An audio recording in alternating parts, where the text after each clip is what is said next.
real pleasure to be hosting this webinar with such a fantastic panel joining us today and really keen participants. I've had a lot of people say they're really looking forward to this, and we've got some really special friends who've joined us today, so it's lovely to see everybody.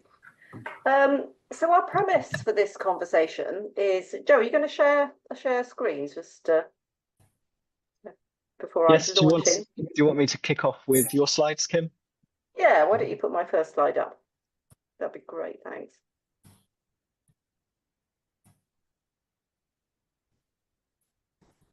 Fantastic, that's the one. Yeah, you can leave it on that screen. Oh, okay, great. So yes, our premise for this conversation today is that, well, things are not going too well on our home planet when it comes to climate and sustainability. And yet, as yet, there is no planet B. You could switch slides there, please, Joe. Personally, I decided that the future might look less bleak if I came off Twitter, but actually, I confess I'm still peeking really with half-closed eyes at the graphs and the analyses from scientists all over the world, and I can attest that it's not looking good. Professor Mars Allen, on our next slide, at Oxford University, said in a public lecture the other day that we can still get to net zero in 30 years, and in doing so, keep the climate within livable limits, albeit still worse than it is right now. And he said that, of course, we can do it, but with a lot of carbon capture, mostly technology, some nature, but that a big factor in getting to net zero is human behavioural change. And he did say that, although, of course, a lot of us are panicking that we don't see behavioural change happening, we should clearly expect a lag in behavioural change, followed by rapid acceleration. This is always the case, isn't it? Whenever there's a new trend, we get the early adopters, and before you know it, everybody's doing it. So we can expect the uptake of low carbon behaviours and decision making to rapidly accelerate. Miles cited our success in managing the ozone layer, nuclear war, COVID, and other examples as examples of near misses to suggest that we certainly can dodge the worst excesses of climate breakdown as long as we get on with it. But it does seem that we're saying that for human survival just into middle age for our current students, that depends on accelerating behavioural change. And the big question is, how will that happen? Next slide, please. So Bill Finnegan, who's on this call today, one of our panel, said in a recent publication, I think this is his first line actually, the education sector is an important component of the UK's net zero strategy, and I completely agree with this. Next slide, please.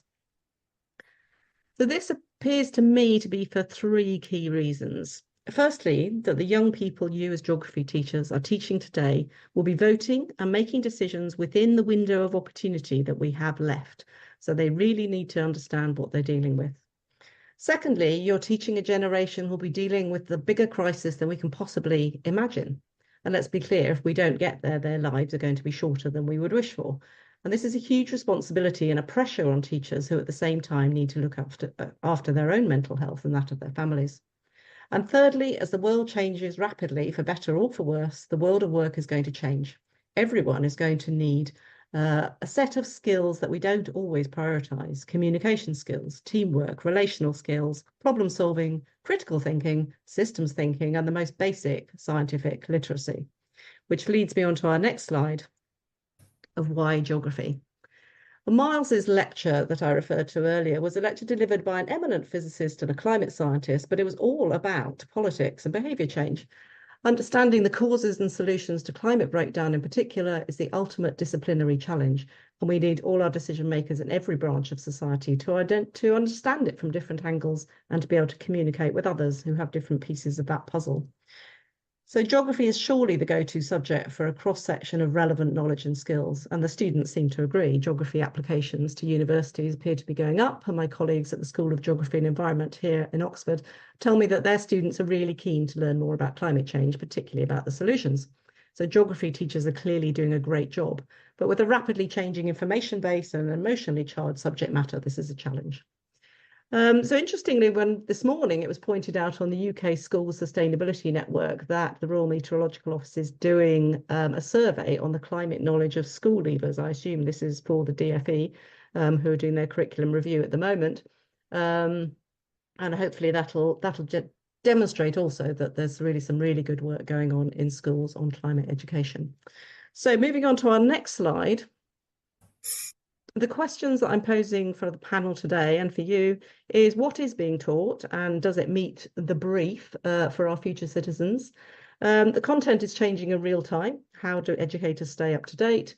And the content has an emotional impact. How can we balance learning for exams with mental health? And to consider these questions, we brought together a group of people with different areas of expertise and perspectives. So they are, I'll just whiz through them and they can introduce themselves with a little bit more information as we go through. Next slide, please, Joe. Thank you. There they are. So we have Steve Brace, Chief Executive of the Geographical Association.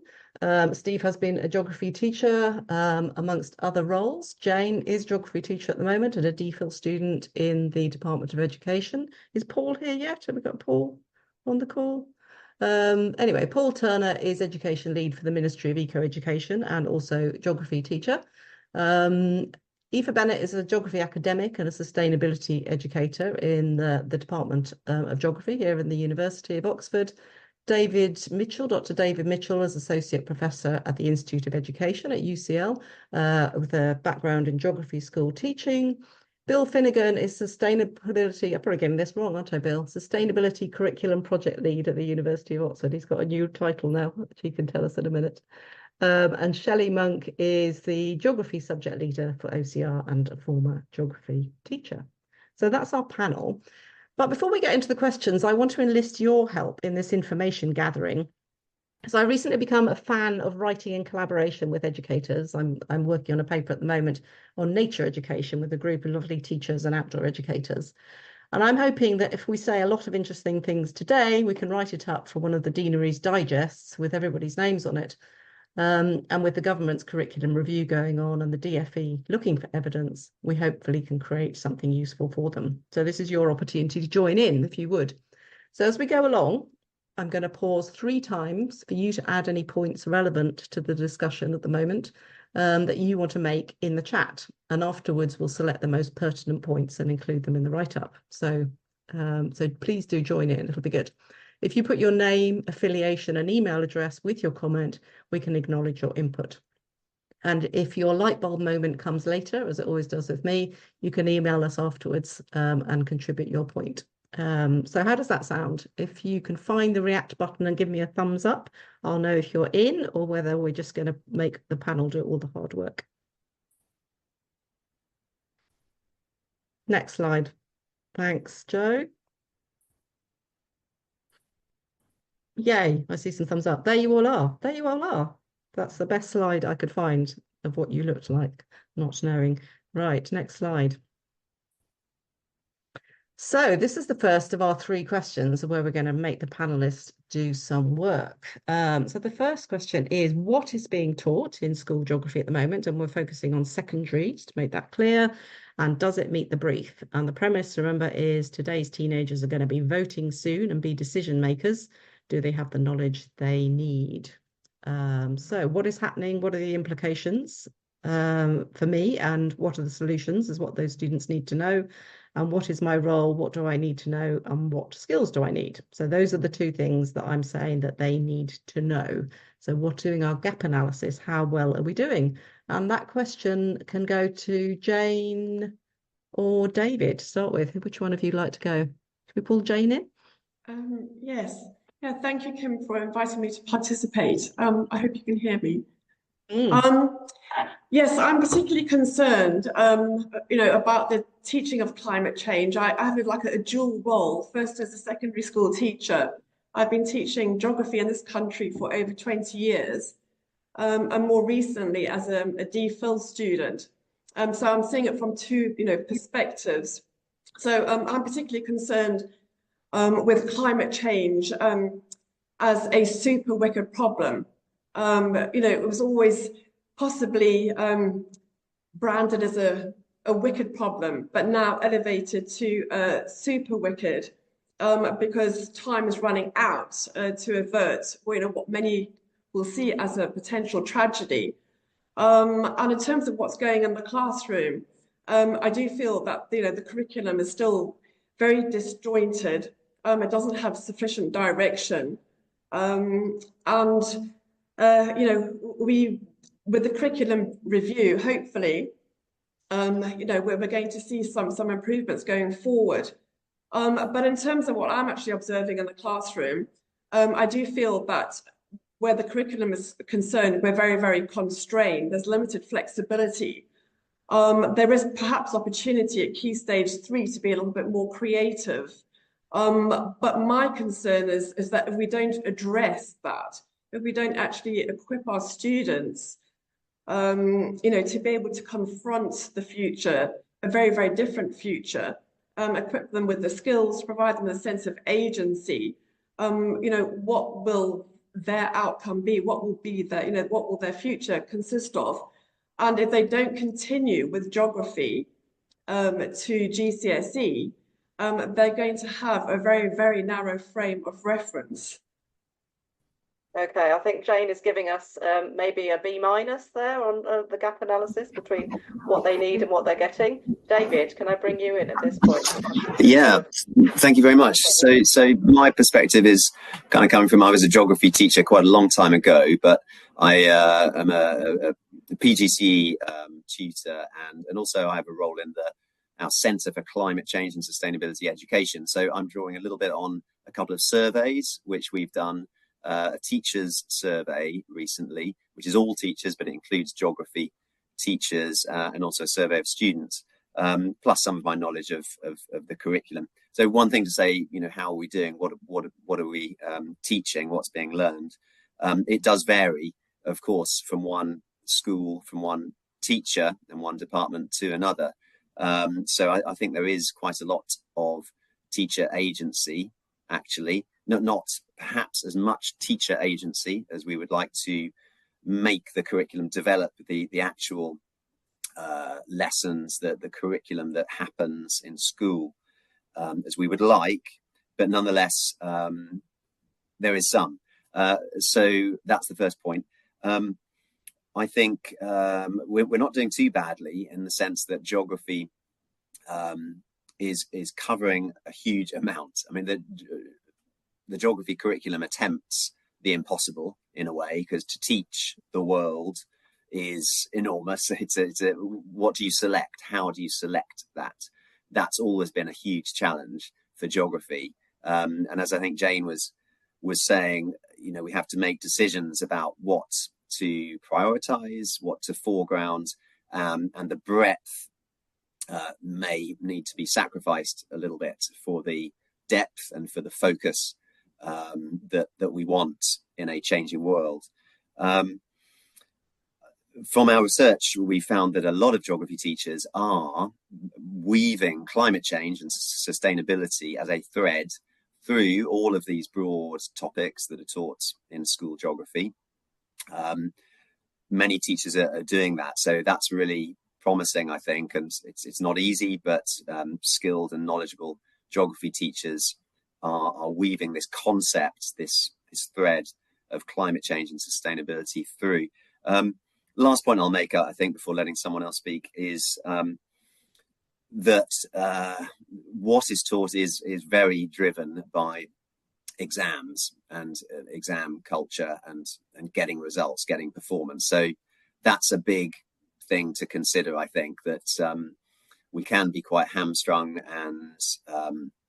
and dragged into, that sometimes teaching to the test, and that can give a sense to young people that the relevance, if you like, the real meaning of geography, the potential, is perhaps not realized if it's too focused on just getting the responses that we think the examiner wants to see and teaching to the test. And David, can I ask you, what do you think, how are we getting on with teaching the kids the skills, those sort of soft skills that I mentioned, the communication skills, the team working skills, the critical thinking skills? Yeah, I think, again, I think we're doing okay. I think that, the geography curriculum, GCSE and A-level specifications do build that in to an extent. However, I think there's scope for again, this point about exams and really working towards test results can make things a little bit artificial. So the scope, the space for discussing, for debating, arguing, sourcing truth from fiction, I think there's scope to develop that in really interesting and meaningful ways for young people, which perhaps, is not fully realised. Yes, I do find in my sort of extracurricular activities that I do with students that they love that. Systems thinking is the most fun thing you can do. Jane, can I come back to you for a minute? Where do you see the sort of practice in school on the sort of soft skills side of things? I mean, my experience is only sort of really limited to my school, to be honest. Yeah. We do try to nurture, equip the students with the softer skills. But again, it's all a bit of a juggle and trying in terms of to integrate everything, into the confined curriculum. But certainly at Key Stage 3, I feel that there's more opportunity, perhaps less so at GCSE. And as David was saying, it is very much driven by the exams and time constraints, etc. Yeah, thank you. And then to Paul, you've got a slightly different perspective, I guess, Paul, because you're not currently in school, but you're working very much on this this wicked problem as Jane described it. I guess we are very much in schools. I just came from a school. I think so. My story is I was a geography teacher and got more and more involved in this, and kind of almost fell down the rabbit hole of climate change. And then to kind of respond to what I perceived were sort of shortcomings was then set up the Ministry of Eco-Education, and we very much think it's kind of a cross-curricular kind of trans. Obviously geography is the linchpin of this. I was just going to mention that there was the climate literacy survey from Levers. The results of that from last year were out, and that's quite interesting reading what gaps there are in knowledge of young people when they leave. And I mean, the other place I'm coming from for this is to say, look, we're still in this situation. I think I hold teaching and geography in a real high pedestal. I think there's far greater potential for the change that we can affect. And I think, we're still emitting more carbon dioxide than we ever have year on year. And, the world's getting warmer, we're breaking more and more records. That is a sense of urgency that what we're doing is maybe not right. We need to reflect on and change, and that we have greater potential. I was also just going to draw on something Kim, you were saying earlier as well. I think we sort of call young people a bit short if it's just about voting and employment. They are active citizens at the moment. They engage in wider communities, and I think there's a role education plays in kind of directing, engaging, opening up their eyes to what's going on, and kind of helping them to understand and explore that. And maybe that's the lens to look at this, is to say, look, they're active citizens, this is happening to them now. How are we affecting that? Yeah. Okay. So I was looking for a sort of existing geography teacher, rather than going back to Jane, who might like to respond to that. Jane, have you had experience of having to do that within the classroom, the balance that dealing with something in real time? The school flooded. Where I'm working at the moment, the school flooded the other day. That was pretty real time. You're on mute, Jane. You're on mute. Yeah, well, we have the Thames at the bottom of the high street. The students can actually see the impacts of climate change for themselves. So I do feel that the majority of them still feel that the impacts of climate change are, things that are happening elsewhere in the world. They're not actually local. They're not even at national level. They're happening in some far-flung place. They do need to take on board, that that is not the case, even if the Thames, the water's lapping up the sides of the pavement.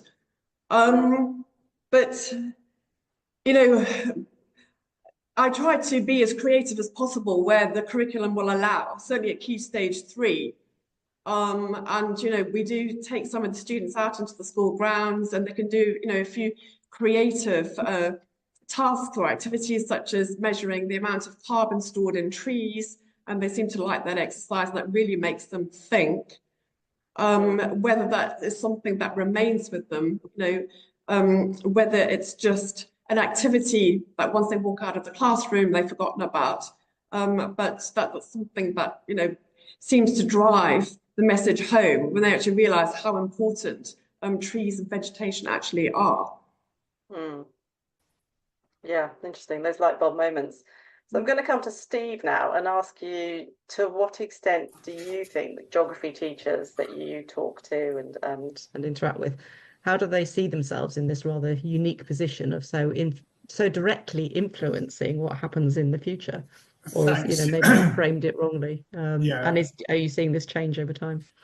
Thanks, Kim, and it's really lovely to join the call and see lots of familiar names and faces in the panel going across. I think what's really interesting about the sort of placing geography centrally to this is the disciplinary context that geography provides in education. We are one of the few subjects that actively and systematically connects the human world with the physical world. And when we place that within the climate change context, we're not only exploring with young people at whatever stage of education what changes have happened and why they're changing, but we're also posing the question, how can we adapt to and mitigate against the changes? And I see, I'm a passionate geographer, started life as a geography teacher, now leading the Geographical Association. And I think we should be unapologetic and unashamed about mainstreaming this contribution that our subject can provide. Few other subjects can place climate change and sustainability in such a disciplinary context. And when I talk to colleagues in other subject areas, they might say, well, we do this bit, but we're not always doing that bit. And I'm not for 1 minute professing that a geography teacher will cover all the details of all the science that may take place in physics and elsewhere. But I think when we're thinking about the systems thinking, the integrated system, the integrated way of approaching this, I think geography provides a really important curriculum placement. And also, if we think about the Anthropocene, there's a really strong case to say, and there's more we can do within our subject about this, but it's human agency that has created the Anthropocene. And actually, it will only be human agency that addresses the problems that we're facing. And I think that's actually a powerful context for us to explore some of the later questions we'll be posing around this about what do we collectively do, what might young people do, and how do we approach this as educators too. So let's just big up geography on this because we provide a really important contribution. Does that help? Right. So I did a little straw poll on the UK SSN WhatsApp chat the other day. That's the UK School Sustainability chat. It was on WhatsApp. And I asked what the people's disciplines were. And of the people who responded, there were, I haven't actually checked it again today, but there were more English literature teachers than geography teachers. And so I'm really curious as to sort of how are geography teachers positioning themselves in this, across the breadth of all the hundreds and thousands of geography teachers there are. What's happening amongst that population? I mean, there'll be people be able to speak from direct personal experiences. I think there's an interesting sort of backwash of geographers have been working on these issues for a long time. And therefore, perhaps, I'm going to choose my words advisedly, perhaps have been a little modest about the contribution because it's been inherently part of our work, whether some colleagues from other subject areas have, I don't want to say have discovered this, have come to this and right and properly so, and are shouting about it, given the enthusiasm of somebody who's newly discovered it. Whereas for us, as most of us are geographers on this call, not everyone, I appreciate that, it's a bit like, well, of course we do this. Why do we need to over-explain it? Because it's an innate part of our work.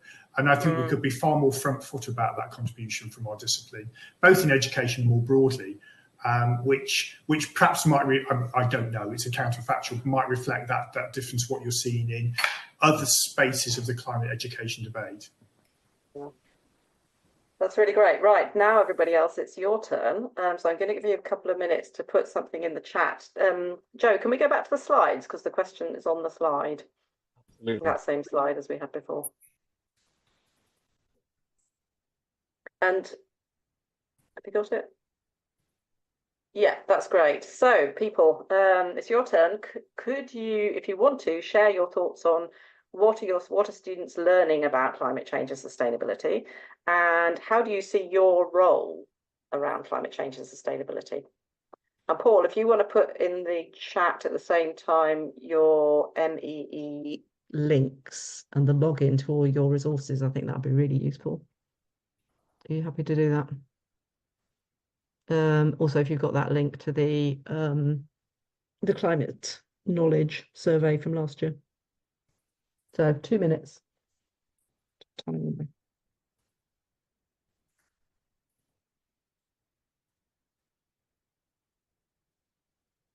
Maybe 1 minute. 2 minutes seems like a lot, doesn't it?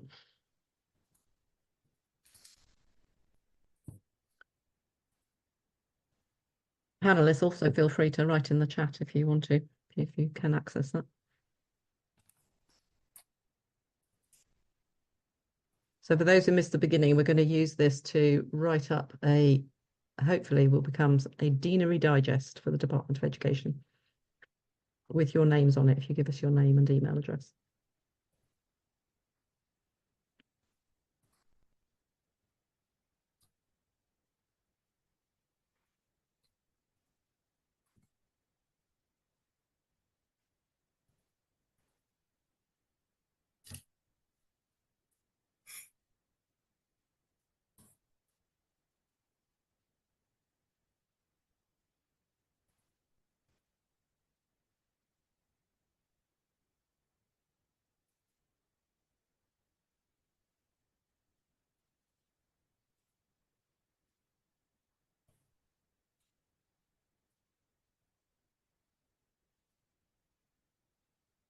I don't know if anyone else is having the problem, but I can't see the your turn section. It just says your turn, and then Oh, is it below the fold sort of thing? yeah.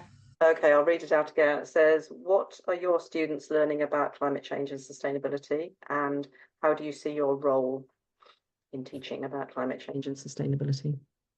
Thank you. Well, not a teaching, it's your role in stopping it, I guess. Stopping climate change.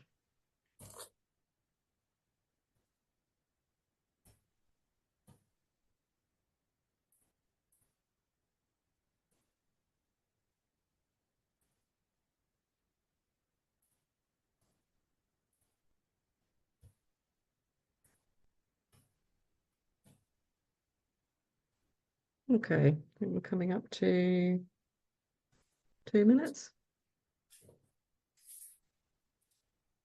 Thanks. That's fantastic. Feel free to keep adding as we go along. Thanks, Ed. Oh, they're all coming in now. Thanks, Andrew. Oh, that's useful, Steve. Thank you. Who was that? Thank you, Scott. That's interesting.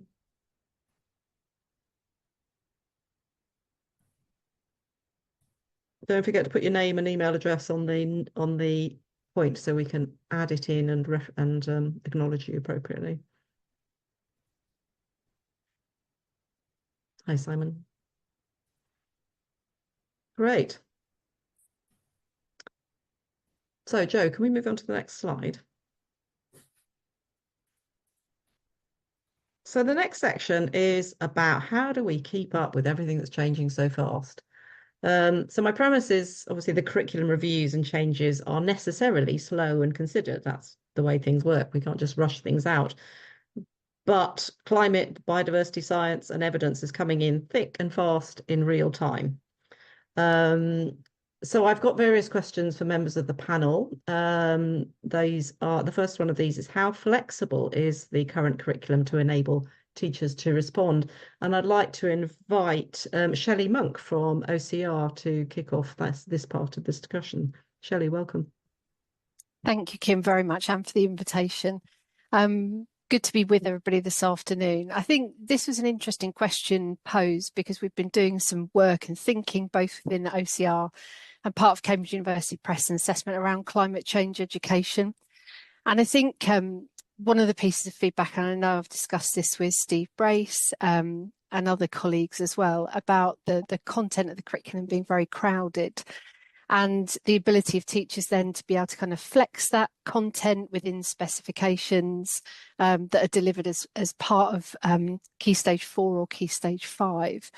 And I think in the last point of reform, really where subjects went through quite considerable changes, and we had Department for Education content that we could work with exam boards.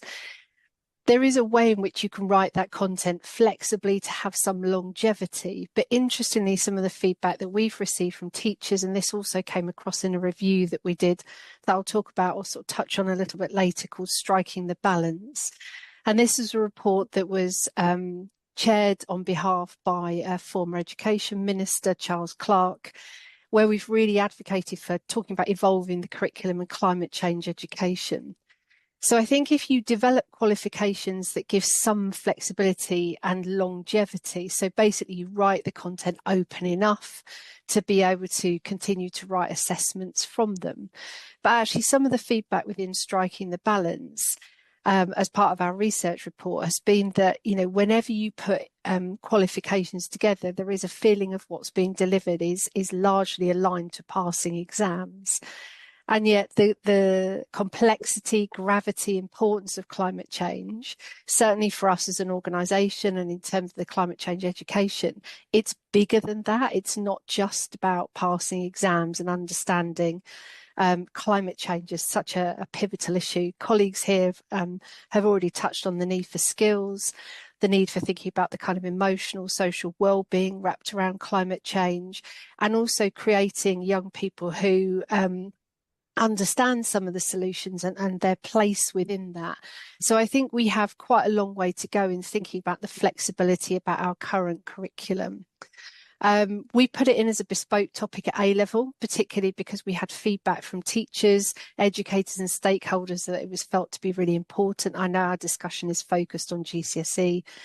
And our regular engagement with teachers has said to us, you know, and somebody commented in the chat about textbooks and use of resources. We are focusing very much on that and thinking about climate education, both within OCR and also within our sort of wider, bigger organisation as well. And we've done quite a lot of thinking around that. So we're not just focusing on the UK, we're focusing internationally as well. So we've got that within our strategy and priorities. We know that this is going to be really important to geography teachers, but geography teachers come from a wide range of disciplines and bring a wealth of expertise. But I know one thing that has come across from the feedback is that not all geography teachers have those particular backgrounds. Some of them are non-specialists, particularly delivering GCSE geography. So how do we support people who don't necessarily feel comfortable, have that expertise to deliver accurate information that empowers our young people to go on and be active citizens in you know, sort of wider society. So we're very conscious of all of these aspects as part of our climate education work. I'm conscious, Kim, lots of people want to contribute, so I'll probably pause there for the moment. I'm happy to share things in the chat about some of the research and thinking that we've been doing so people can read more widely or ask questions about it. That's fantastic. Yes, those links would be really valuable. Thank you, Shelley. Can I ask you another question though? So this, you said what OCR are doing. Obviously not everybody's using OCR. So what are the others doing that you know of? What's your competitors doing? I think one of the things as examples that we do is we regularly talk to and communicate with teachers delivering our qualifications. I think that's really important. So people on the ground, and not just also teachers, but also stakeholders and young people as well. And some of the research from wider stakeholders feeds into some of the thinking around our qualifications. So we know that climate education and sustainability is really integral. The research continues to evolve. We're really reliant on communicating with university colleagues because we need that up-to-date information and from kind of key stakeholders. And also people like the role that Steve has with the subject associations, they are really key as well. So all of us continue to look at whether we need to update what we call our products so that they actually represent as much as possible latest thinking, ideas. But of course, we operate in quite a complex regulatory environment, which is absolutely appropriate. But I think for us, some of our thinking has moved on to thinking about the resources and what we have on offer to support teachers in the classroom, not just the curriculum and the assessments. So I think some of that is teachers say, how can we get that up-to-date information so we're delivering accurate and good quality data and information. And for us, that's been a focus on particularly assessments, working with a couple of key stakeholders who are helping to provide and review our assessment materials, particularly around climate change and sustainability, because we want these to be resources that teachers can use in the classroom. Yeah, it's a real challenge, isn't it? Because, it's changing every single day. It seems to be that the science is being updated, whether it be on ocean currents or, ice melting or tipping points, or there's always something new going on. Paul, can I come to you? What are you seeing that sort of in schools that you go into? Do people have the flexibility to bring in the latest information? Yeah, I think teachers, geography teachers in particular, so much of what they're trying to teach is constantly evolving and changing. You think about examples they might use. So I think of all the different disciplines, geography teachers are potentially some of the best and adept at drawing on that and maybe know where the best resources are. I was going to say that there is some really good training available, particularly from the IOE's, their climate change education, and that's a good source. But again, it's something that teachers need to want to find, and it takes time and effort to find. I know we've got Meryl, science teacher from up north, on the call, and she always calls out the sort of missed opportunities, particularly with the new government, around some sort of mandatory training for teachers, for all teachers of all subject areas, to think more of this as something akin to literacy or numeracy, and to make sure that there's some sort of national program to bring all teachers up to speed around this. Because I think also one of the potentials is that then schools can act as a catalyst within their local community. Teachers are obviously, and geography teachers in particular, are experts at communicating knowledge and obviously teaching and to be able to bring that in. The other one I will just mention as well is, everyone, there are lots of good sources for people if they want to go and find them, subject organisations in particular. And also we've been trying to be a bit creative in terms of bringing up-to-date academic research and sort of real-world examples. So we've got a series called Ask an Expert. So the content exists, but I think one of the barriers is teachers to have the time and space to be able to actually draw on this and use it. Yeah, that's a really good point. Steve, would you like to come in on that? I think and just sort of moving the conversation on from colleagues who've talked about sort of curriculum flexibility, I think we also do need to remind ourselves that in England, there's the national curriculum, which for all schools, all maintained schools, will be a legally enforceable entitlement. And yet when we look at the national curriculum for, say, Key Stage 3 geography, there's one sentence, perhaps two, that talks about climate change or words to that effect. And I think there's a sort of just an interesting sort of professional conversation with ourselves about how far we want to or should over-specify content in the curriculum, particularly at Key Stage 3, leave exam specifications for one moment, and how far we should properly leave professional judgments for teachers in terms of what case studies they might use, which examples of adaptation and mitigation they might use. And I think we should have a universal entitlement around climate change, and you can look at the further details in the notes that I've shared about the Geographical Association believes actually in terms of Key Stage 2, when there's a requirement to teach about weather and climate, what we expect, what we get, or what we expect, we should also have how it's changing in terms of an introduction to climate change at Key Stage 2 to start that conversation in terms of the geography course earlier. But we should also be encouraging teachers to use their creativity, use their passions, their interests to draw on the best examples they can find that are most relevant to their circumstance. I think it was Jane was saying the Thames is lapping at their feet. We know, and it's in the DfE's climate change sustainability strategy, 10,000 English primary and secondary schools are currently in flood risk zones. On current projections, that'll go up to 13,000, and on bad projections, that'll be over 16,000. Now, yes, study Bangladesh, of course, but also for many, likely most English primary and secondary schools, flooding will be a significant risk and maybe an actual event over the coming decades. And that just shapes how we might think about this both locally and globally. Yeah, it's the same with rainforests or something like that. I have kids coming, primary school kids coming to a wood near Oxford to come and learn about rainforests. I think, why don't we learn about English forests to start with anyway? But yes, it seems like while geography tries to be international, sometimes learning about the local is a starting point before one goes global.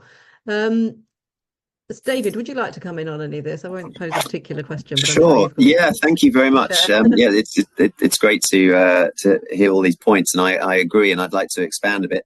I think, this point of teacher agency, to be creative, the flexibility that's there in the curriculum is really important.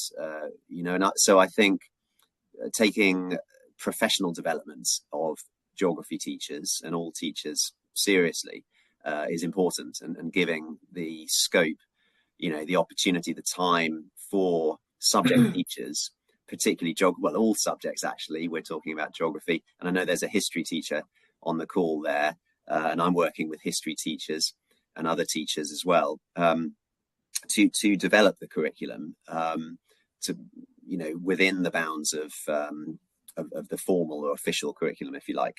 There is scope, but it's important to have some help. And your early point, the changing world is a bit overwhelming. There's so much that you try and keep up with, but I think it's important to have some principles. And we've heard, Steve and Jane, I think it was, talking about the local, what's happening on your doorstep, connecting with nature, something that, Kim, you're very passionate about.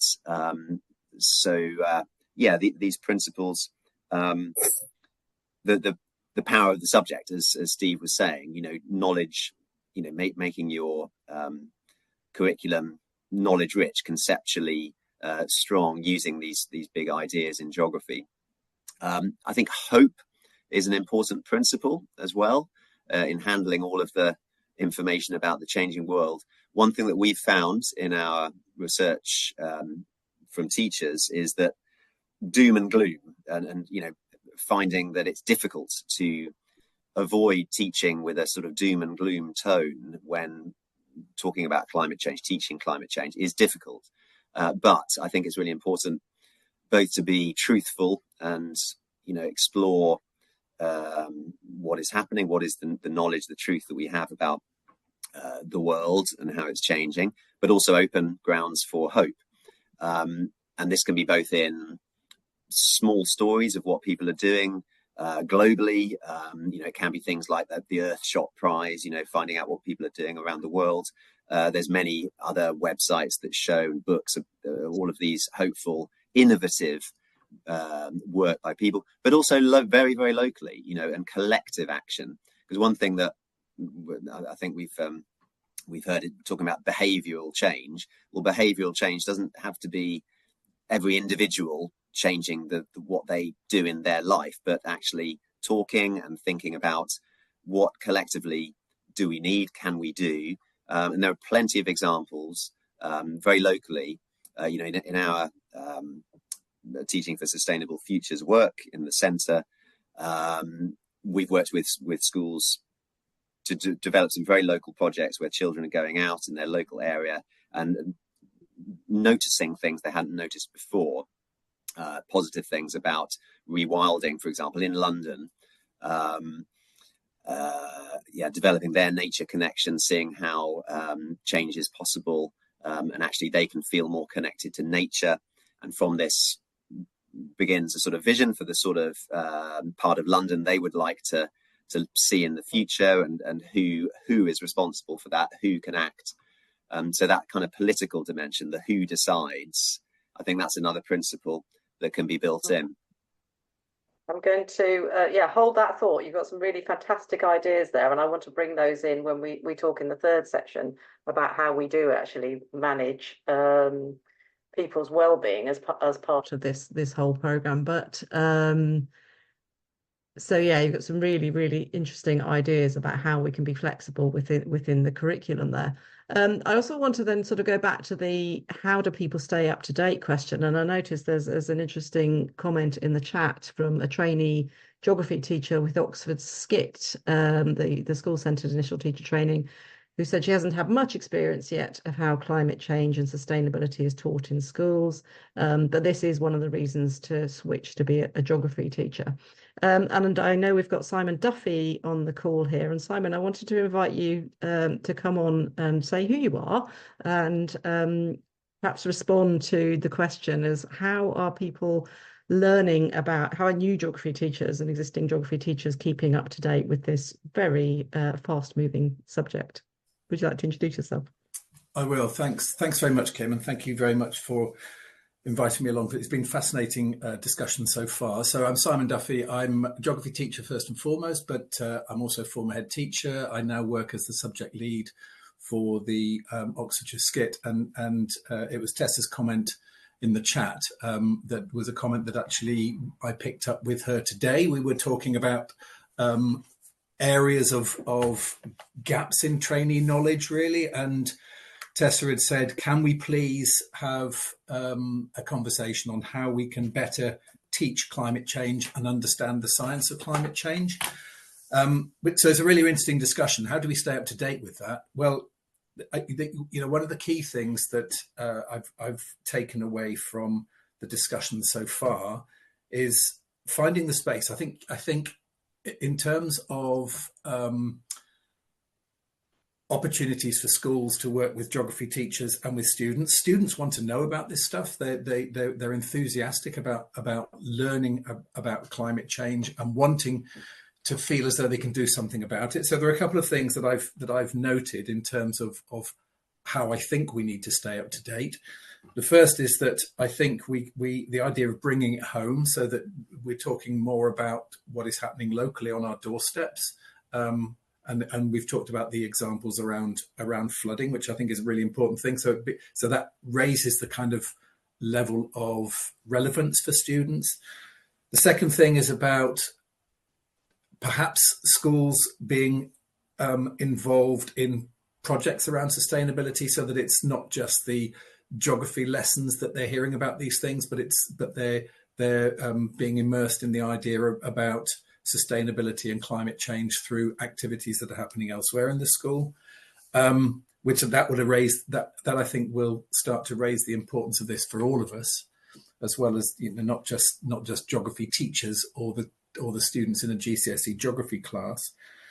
But then I do think there is something around, and this is always the big challenge, finding time and space in the school day for teachers to talk about this. Is challenging. The trainee teachers that I'm working with are finding it hard enough to spend time with their mentor just talking about the mechanics of teaching geography, as opposed to getting into some of the detail of curriculum depth around climate change and sustainability. So in answer to the question, how can we stay up to date? I do think that being able to develop a bank of these are resources that teachers could use relatively easily in order to be able to teach about climate change and the impact of climate change at Key Stage 3 and Key Stage 4. I do think the exam boards have a role in tightening some of the specifications around what we should teach, so that, in other words, it's making us do it without it becoming in any way restraining, I suppose. So I'm not sure I've answered your question there, Kim, but I've given it a good shot. That's fantastic. Thanks, Simon. No, it is fascinating, isn't it? I mean, it's almost a kind of don't start from here problem. There just isn't enough time, it seems, in the curriculum or in the school day, in the way we've structured things, to get ourselves out of the most massive hole that we're in. It just sort of seems, where do we go from here? I can't kind of work out where the exit door is at the moment in this problem. But I wonder if it comes in, perhaps the next question I've got for you is whether we should do more within the geography curriculum. Is this the place to focus to find our way out of this hole?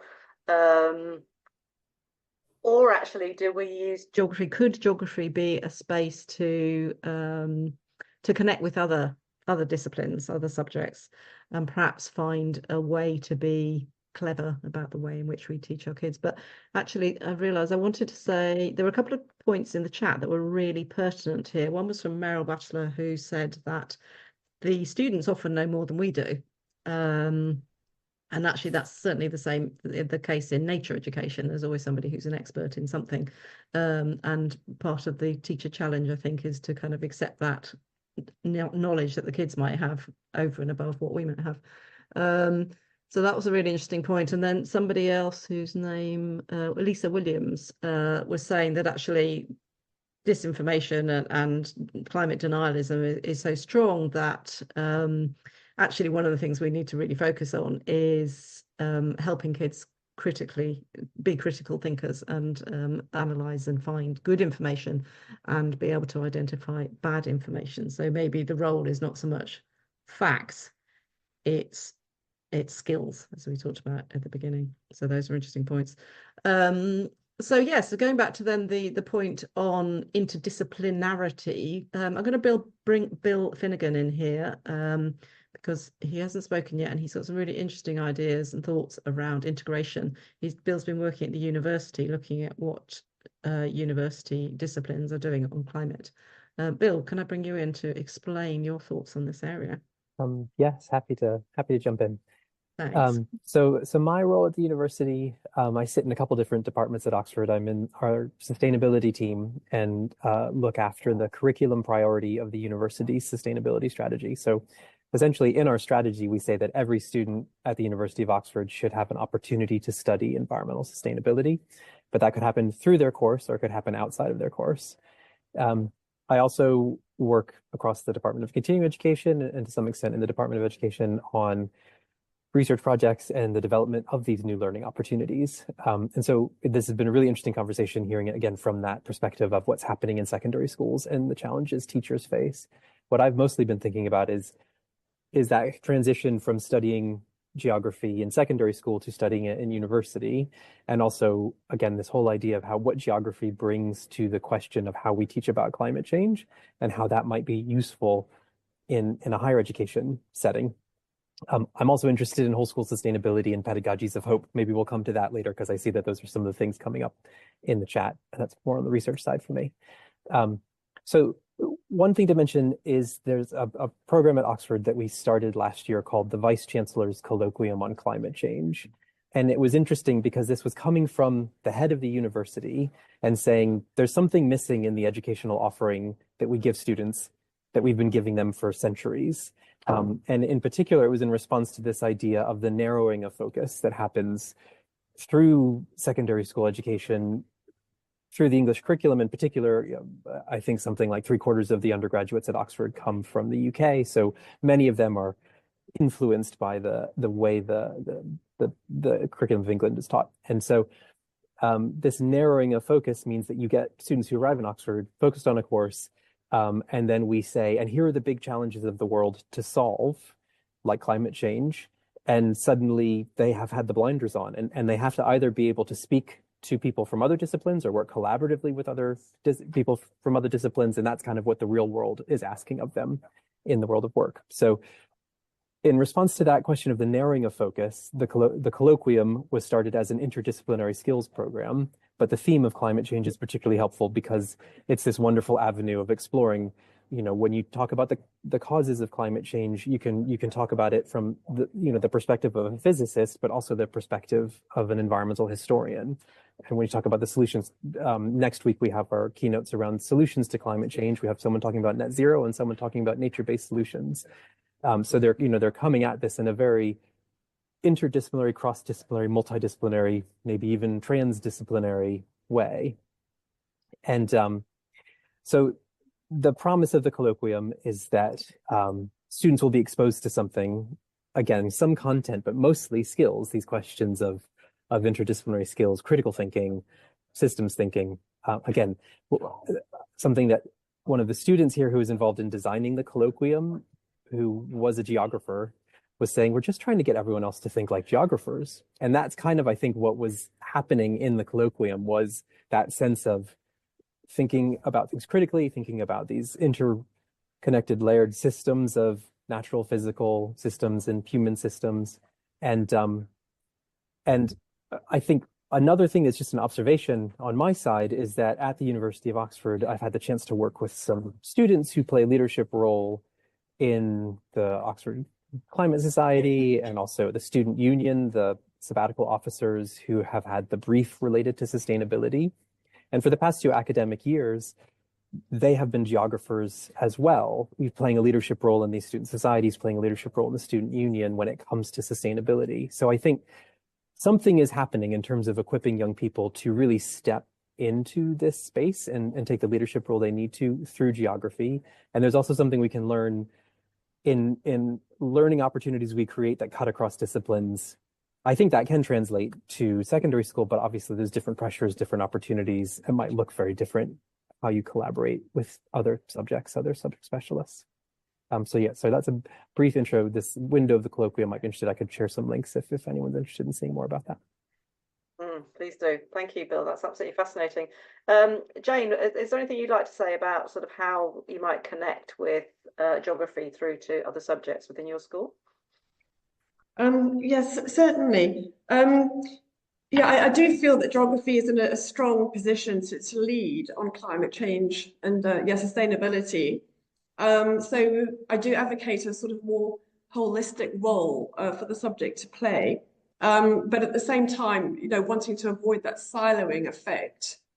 I have been chatting to teachers out and about, and I think what alarms me is that some practitioners have not actually heard of the DFE strategy. And when I have approached other teachers and asked them how they're integrating climate change into their curriculum, I almost get a blank stare and not sure, that they can't really answer that because they haven't been informed. And then there are other subjects that I've looked into, modern foreign languages, for instance. And I was having a chat with a teacher the other day who said that they have to teach vocabulary. This is actually in German. They have to teach vocabulary. Gosh, yeah. Steve, can I bring you in, because you were advocating very strongly, obviously, in your position, as you must do, for geography. Do you see geography as does it have a role, and how could it possibly carry out that role in connecting other disciplines into this problem of climate change and sustainability? And how I think there is a role, but I think there's also an interesting challenge, because if we look at the evidence from Ofsted reports about Ofsted inspection reports over the years, and the latest was 2023. I'm going to paraphrase badly, but where geography is integrated with other subjects, it has often been the sort of the minority subject, and often it becomes a map is geography's contribution to a unit of work about something or something else. So I suppose there's a note of caution in this, that in schools, sometimes integration can be at the convenience of combining subjects to save time, rather than the starting point we have, which is bringing interdisciplinary understanding and expertise to enhance something. So there's the sort of aspiration matched with the brutal reality of timetabling and the rest. So, but another way of looking at this, and I put it in the chat, is we know geography teachers have for many years done the running on this work. And I'm delighted that Winita Shepherd, who leads on sustainability at DFE, has written a blog for us, and words to the effect of, it's been the geography teachers, the low voice, who've been doing this for many years, and now we want to bring you into the broader conversation. I put the link in the chat. And she is talking about the contribution that whole schools can make to the National Education Nature Park, the start of which is using GIS to do biodiversity mapping of your school estate. Now, if that's not a geography teacher's fantastic contribution to a whole school approach, I don't know what is. So let's really use our strengths and our contributions to do this, and as much as we can avoid the being combined just for convenience of timetabling's sake. That's a good call to action. Thank you very much. Right, now it's your turn. Can we have our slide back, Joe?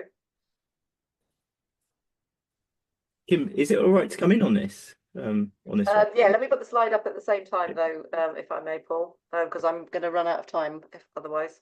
No, just because this is very much what we've done over the last 3 years, that in creating this kind of Paul, sorry to interrupt. I'm just going to set people off by giving them the task so they can be listening to you and writing at the same time. So everybody, your task next is to put into the chat, how do you stay up to date with climate and sustainability information, and how do you adjust your teaching to stay up to date? So you've got 2 minutes on that. Go ahead, Paul. It's really interesting, Bill, talking about at the university level, and understanding that a lot of universities are thinking about how they put this across a lot of courses.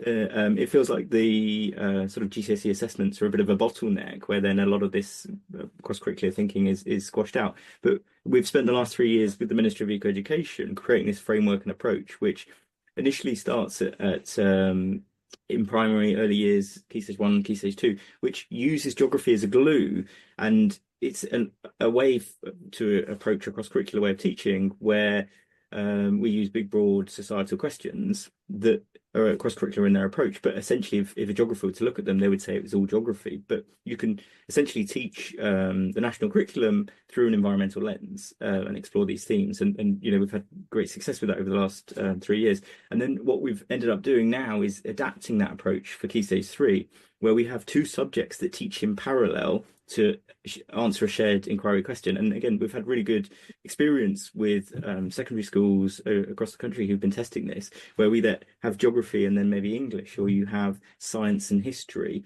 and that really trying to push it's not push, but it's more for young people to experience beyond those subject silos, to be able to help with that systemic kind of thinking, and to be able to look at the system level and be able to bring knowledge from different subject areas or disciplines together through these shared questions. And I think geography's got, and our work with the Ministry of Education really has shown that there's great potential, and it has been really effective in geography being that glue. Paul, put the links and things in the chat, so it's really important, because you do have one of the most amazing set of resources for everybody. Right, so I'm going to give you another minute if in case anybody wants to put anything else in the chat. Oh, thanks, Joe. Just remind you of the questions. Fantastic. How do you stay up to date, and how do you adjust your teaching to be up to date? Guardian Environment News, good one. Our World in Data. I like this. Resources. Thanks, people. We'll definitely share all these. Thanks, Meryl. Is that Twitter like me, or something better?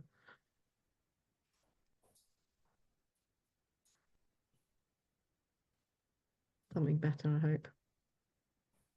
Blue Sky, good. I find Blue Sky's not quite getting it yet. Very good. Okay, right. I'll let you tap away. Okay. Oh, I love it. You're great. Well done, you guys. So can we go to the next slide, please, Joe? Thank you very much. Right, so at the risk of having left the sort of mental health thing to the end, and so therefore downplaying its importance, we'll go to it now. So obviously this content has emotional impact, both on us as educators, but also the students. So how can we balance the learning with, oh, no, we've gone back to, yeah, how can we balance the learning with the need to pass exams? Because obviously this stuff can be really terrifying if you really get it. So my first question in this section is there a point in Key Stage 3, 4, or 5 when young persons actually kind of grasp the gravity of the situation? Or, this is my curiosity, is it the fact that it's being taught does it actually dull their appreciation of the implications, as in taught, as in for an exam? I remember sitting on a piece of teacher training years ago when they were emphasizing the fact that water vapor was a greenhouse gas, and that seemed to be the main focus of the teacher training because everybody forgets that, and with no sort of sense of actually what we're talking about is pretty serious here. So that's my first question, and I think oh, should I go for David or Jane, or does anybody else want to wave at me, panel, if you want to answer that one? Oh, nobody. David, did you wave? I did, yeah. I don't mind starting off here. It's a big question, isn't it? And the first thing I want to say links really to what we were discussing earlier, if I may.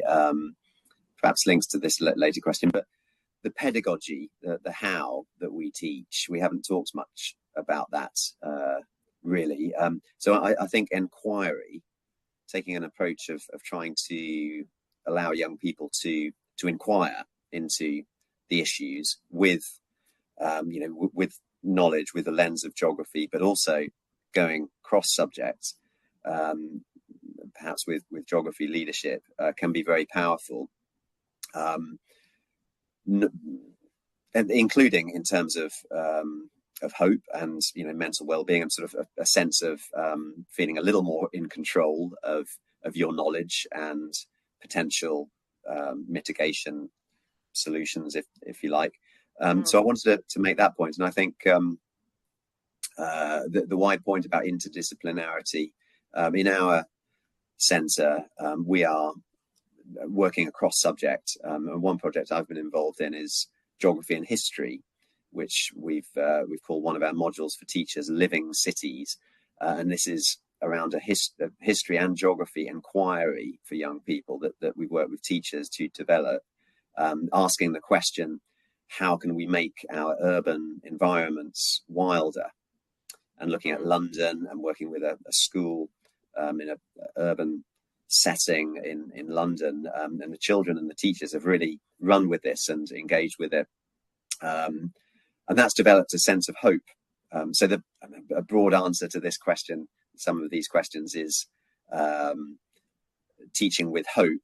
And I think inquiry can support that, and inquiry can also avoid the sort of switch off a little bit that we've alluded to, maybe, where if we're teaching for efficiency, if you like, kind of getting content and maybe skills in a rather superficial way in order to pass exams, then we're not perhaps engaging deeply in the sort of education that we want.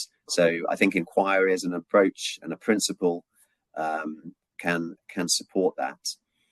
And the word hope, just to finish, just to say that I'm not talking about necessarily hope as blind optimism. I think there is a big difference between teaching in a hopeful way, which is truthful and honest and engages with the challenges, the situation, and then explores the reality, which is that we can have a complete green transition. We have got the technology, we have got the ingenuity, we've done it in the past, we've solved big problems, as I'm sure David Alcock, who's on the call, would happily elaborate on. But as David Orr, who's a great educator, I think he used these words, that hope is a verb with its sleeves rolled up. So it's not a kind of like blind, oh, it'll be okay. But actually, there is work to be done. There is action. It needs collective action. It needs to ask questions about who decides, how is change possible, what can be done. And I think this David, brings we're running out of time, so I just want to bring Bill here, if I may. I mean, just very briefly to add on to that, to say that this is something that Kathy DeBrew and I at Oxford Brookes University, but she's also involved in Our Shared World and SEED, have been working on. We created a model which is meant to kind of try to operationalize some of these ideas around hope. It's called the Hope Wheel, and it just is meant to help you think about how you might engage with hope in your practice, in your pedagogies, but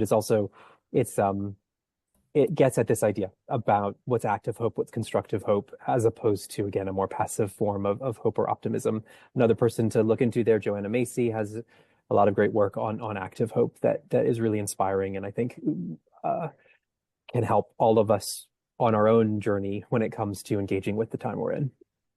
Yeah, that's really fantastic, Bill. Thank you. And I think that really speaks to my third point there, is that geography, it's not just the kids' emotions, it's that geography teachers are teaching something quite emotional. And how can they cope with that? With having that responsibility really within society, and how do you manage your own sort of progress through this situation? I'm going to ask everybody to, if you want to reflect on that in the chat, please do. I'm going to come to Aoife to say a few words, and then I'm going to ask Steve whether you just sort of round up, if you would, on that point. Aoife, is there anything you'd like to say? I'm afraid we only have a couple of minutes left. Yeah. Thanks, Kim. Really interesting discussion, and I can see a lot of connections as well amongst the different things that different people are saying, even if people have different priorities and different experiences. I liked what Paul said about ultimately these people being citizens, and I think that links a lot into what we're sort of teaching and training them for, and what it is we're sort of trying to impart onto them. Because what you will find is that a lot of people, maybe with younger children or teenagers, will say to me, "Oh, Aoife, my children are coming home telling me to do the recycling, and my children are telling me that we need to do this, and my children are telling me that." And those are precisely the people that we're talking about now, right? These are the people that are, so there's already change happening from, previous time, which I think is a positive thing, and links quite well into David's kind of hope narrative, which is what I was going to kind of talk a little bit about as well, about the mental health, but I know I don't have a lot of time. I really liked as well, I think, I linked what Paul said about the citizens in with the whole concept of citizenship. And it's something that Kim, you and I have discussed before. And one of the people in the chat, I think it was, I can't read my own writing. It's not your name, so I'm sorry if I butcher it, but I think it was Anuradha. She kind of really flipped the script a little bit more. I think sometimes we're so afraid of what we are saying and doing, and we're so aware of what students want and what parents want and what the government wants, and sort of not really pushing enough back and putting enough responsibility on on the students themselves. These are young adults, right? So stewardship, responsibility, and then linking that into these wonderful things that we're talking about, like citizen science, which I think Meryl brought up in the chat. And then sort of bringing some of this pressure off ourselves, certainly in secondary school teaching. Somebody asked about asking an expert. Some of this can be outsourced. There are great NGOs. I worked on the board of trustees for Action for Conservation for almost 10 years, where we brought conservation, environmental education into schools. And I think looking for those kinds of things, so there isn't so much of an onus on us to know everything. We can't know everything. We have to specialize to a certain extent in certain things. And that's why some of this cross-cutting stuff is really important. And it also helps us, because it can be a really lonely place to be working on, very lonely and stressful place to be working on topics that are so incredibly, often violent, scary, catastrophizing in your mind, what's going to happen. And so I think in that sense, for me, mental health, the hope part is important. For me, I actually don't, I think I'm quite well up to date in the things that I do. But I don't look at any of the social medias, and I find things even LinkedIn quite difficult, because it's all about competition and building, yourself up in your career, rather than necessarily just sharing information. So I think it's important to choose where you're sourcing your information for your mental health, in spaces that are safe for you and that you have a collegiate system in. And I think one of the biggest things that I feel for mental health is that we need to think about the institutional pressures that everybody is under, and what is expected of everybody. Everybody's doing a million things, working really long hours, and sort of how do we how do we help our institutions, our schools, our government, you know, the universities, to help us to be able to maintain that, because it's actually not sustainable on a long-term basis. And for me, mental health is a massive amount of that. We talk a lot about going out for walks and, you know, connecting with nature and doing all of those things, but have we told children, and are we connecting enough nature and climate change? Like somebody in the comments mentioned 45% of the students that were interviewed didn't think climate change was important. Well, and then we're telling them that nature is important, but are we telling them how these two things are connected and why, like how they work together? And the same with pollution. Like even within the issue of climate change and the issue of nature, biodiversity loss, nature recovery, all of those things, even those, if we're talking about history and geography and science and geography merging together, then are we also thinking about, are we decoupling too much of these things to make them overwhelming and confusing, instead of seeing them as, I think you mentioned, you know, the systems thinking, but like seeing them as more of a whole that can be managed, you know, together. I don't think, you know, sort of teaching them,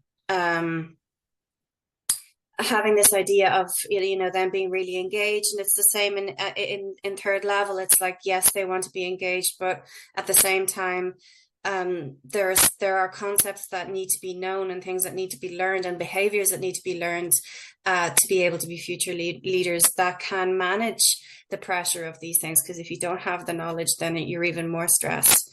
And then finally, I just wanted to say, Kim,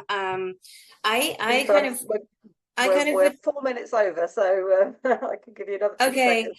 I just wanted to say I don't agree with the idea that we should start local and go global. I think we need to think about passion, and I think if somebody is passionate about you know, the rainforest, I think that if possible, and I know you can't be like, you know, engaging with every single student's passion, but I think certainly hope and mental health and well-being is very much linked to sense of purpose. I know in my case, my mom always said, like, I was born a tree girl. I just love trees, but it very much was Amazonian trees. So whilst I love the trees here and I go to white them every weekend, I think also thinking about that sort of local, global, a lot of younger people are interested in the global south, and there's a reason for that. It's because we're telling them that what we're doing is destroying these people's lives and destroying their countries. So they're kind of conscious of how that happens, and you know, and I think that's important also for creating hope, that they may be able to do something about it. Anyway, thank you for listening.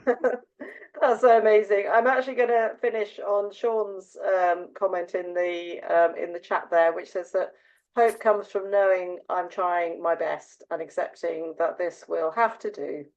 And that's a really fantastic note to end on. Is there anybody in the panel who'd like to say just a couple of words? Steve, can I bring you back in if you'd like to say a couple more words? Thanks. Just to give us something to take away from this, which is one of the sites where young people will take forward their agency, their hope, their future aspirations will be in the workplace. And they'll go into a whole range of different careers. And I think as a community, geographers can be far better at making that link between what they do in the classroom, what you learn in the classroom, and how that will support you in your future careers. Not least because moving to net zero is going to touch every sector of the economy. And there are both worthwhile in terms of environmental impact and very rewarding in terms of people's own salaries, careers available to young people who study geography. And I think we can be better at making that connection that gives that vehicle for them to take that forward in their future lives and their future careers.